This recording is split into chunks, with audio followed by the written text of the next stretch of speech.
بہرحال کہتا ہے جی کہ میں امریکہ میں ہوں اور امریکن ریسرچ کے مطابق آج کل جو روغن بلسان ہے وہ 2 نمبر ہے. اس کے استعمال کرنے سے لوگوں کے گردے فیل ہو جاتے ہیں. پہلے یہ اصل ملتا تھا، اب نہیں ملتا ہے.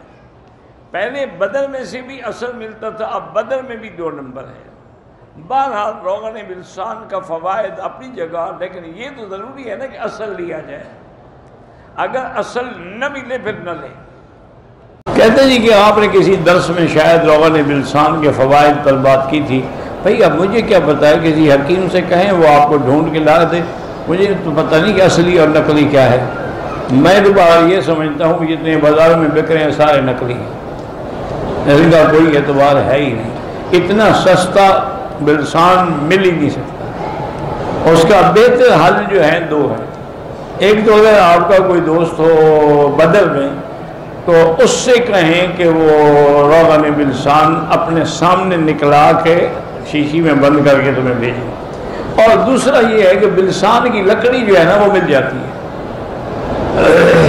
وہ تو ضروری نہیں بدر ہو، حد شام ہے، جموں کے آگے جو وادیاں ہیں ان سب میں ہے بلسان کی درخت لگے ہوئے ہیں.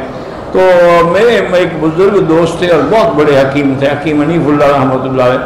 وہ فرماتے تھے مکی صاحب آپ اصلی نہ بھی ملے نا تو یہی لکڑیاں لے لیں، ان سے چھوٹی سی ٹکڑے کر لیں، 1-2 ٹکڑے چائے بنانے کے وقت ڈال دیں یا دودھ جب گرم کرتے ہیں اس میں ڈالیں، یہ وہی فائدہ دے گا.